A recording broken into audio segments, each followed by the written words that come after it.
kembali bersama kami di Muslim Update Ajwa TV bersama saya Sheila Purnama. Sebelum kita masuk ke informasi selanjutnya, saya akan terlebih dahulu menyapa Ustaz Atabik Lutfi yang sudah bergabung bersama kami. Assalamualaikum Ustaz Atabik, gimana kabarnya Ustaz? Waalaikumsalam warahmatullahi. Alhamdulillah, sehat walafiat Mbak Sheila Purnama. Masya Allah, Alhamdulillah. Kita akan lanjut ke informasi berikutnya ya Ustaz. Baik, pemirsa, tak habis pikir perbuatan ibu yang satu ini. Ingin kaya raya dengan cara instan, wanita ini tega menyerahkan kehormatan anak gadisnya yang berusia 19 tahun kepada pria hidung belang yang mengaku sebagai dukun.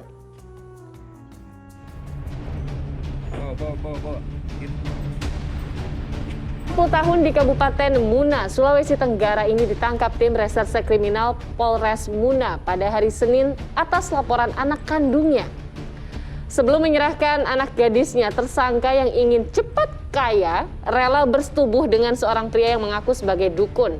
Hal itu dianggap sebagai syarat ritual. Selanjutnya, wanita itu menyerahkan anak gadisnya hingga berkali-kali mendapat perlakuan tak senonoh. Tidak tahan menjadi tumbal, sang anak akhirnya melaporkan ibunya ke polisi. Selain menangkap ibunya, polisi juga memburu pria yang mengaku sebagai dukun tersebut. Ini perempuan set ini selalu ditelepon oleh AU untuk bertemu di hotel tersebut.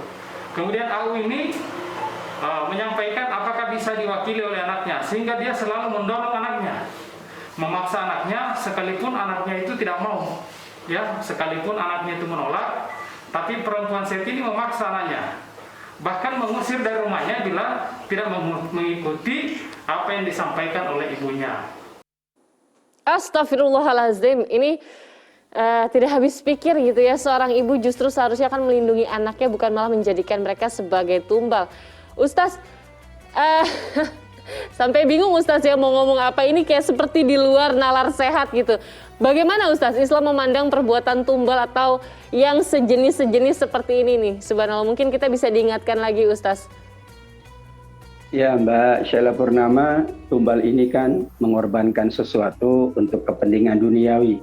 Dahulu di masyarakat Arab yang ditumbalkan itu adalah berbagai hal, kepemilikannya, apakah hewannya, apakah keluarganya, ataupun apa yang dimiliki, agar ia mendapatkan sesuatu dengan sesuai yang ditransaksikan. Kalau ingin cepat kaya, ada tumbalnya. Kalau ingin cepat mendapatkan sesuatu, ada tumbalnya juga.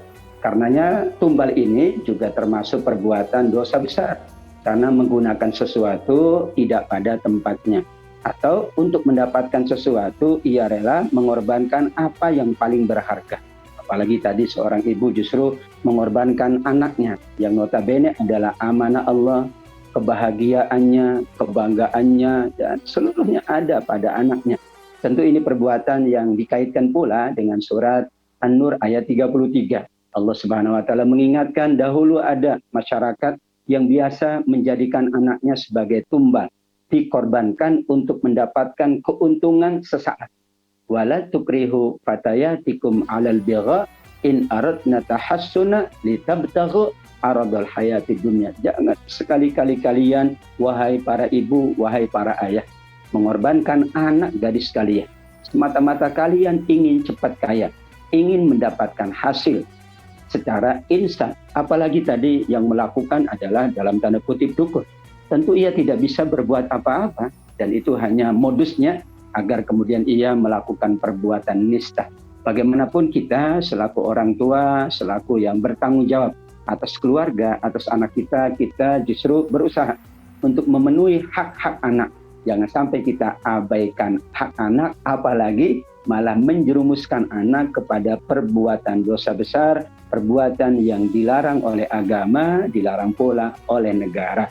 Inilah kisah dahulu tentang tumbal menumbal, korban mengorbankan untuk kepentingan dirinya yang mengabaikan hak anak, mengabaikan hak keluarga, bahkan mengabaikan ya kesusilaan, mengabaikan kemuliaan yang dituntun oleh agama kita, dituntun pula oleh masyarakat.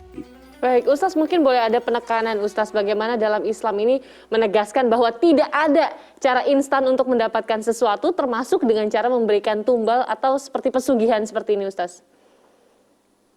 Tentu tidak ada sesuatu yang didapat secara instan, apalagi dengan memaksakan.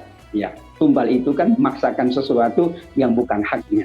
Bagaimanapun Nabi mencontohkan, jika kita ingin mendapatkan hasil yang memuaskan, mendapatkan sesuatu, apakah kekayaan atau yang lain, maka tuntunannya ada dua. Yang pertama, ikhtiar sesuai dengan apa yang kita inginkan. Kalau ikhtiarnya bidang ekonomi, ya kita masuk dalam bidang ekonomi. Ingin kaya, tentu ada bidang-bidang yang insya Allah dari bidang itu Allah bukakan pintu-pintu kekayaan. Ingin mendapatkan ilmu, tidak bisa instan juga, ada pintu-pintu ilmu. Ingin mendapatkan jodoh, demikian juga tidak instan, ada pintu-pintu perjodohan. Yang kedua tentu karena semua ini adalah milik Allah, yang sudah diatur oleh Allah, maka kita selalu bermunajat, berdoa, memohon kepada Allah. Jika kita memohon kepada Allah, maka insya Allah apapun yang kita inginkan, apapun yang kita harapkan, Allah akan penuhi selama kita tetap menjaga tuntunan Allah, menjaga tuntunan Rasulullah Sallallahu Alaihi Wasallam. Baik, Ustaz, satu lagi nih Ustaz, ini dilakukan oleh seorang ibu, di mana kita diajarkan dalam Islam tentunya adalah ibu baru ayah gitu. Tapi dalam kondisi seperti ini Ustaz, bagaimana kita sebagai anak kalau memang yang meminta itu adalah seorang ibu bisa mengatakan tidak atau diperbolehkan untuk tidak mengikutinya? Bahasa Al-Qur'annya di surat Luqman adalah wa in jahadaka litusyrika bi ma laysa laka bihi ilmun fala tuti'huma. Kalau keduanya orang tua kita atau salah satunya ayah atau ibu memaksa kita berbuat dosa, berbuat maksiat, jangan taati keduanya.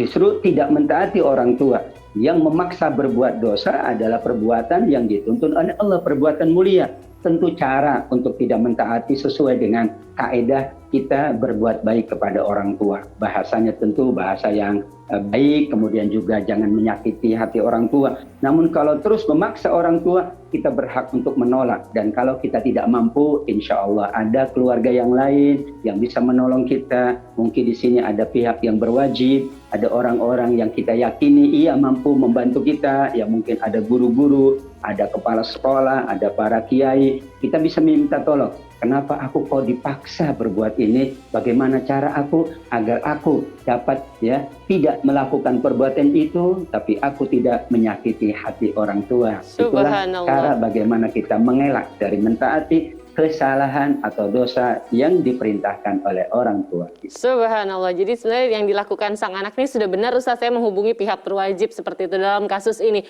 Baik, kita akan lanjut ke informasi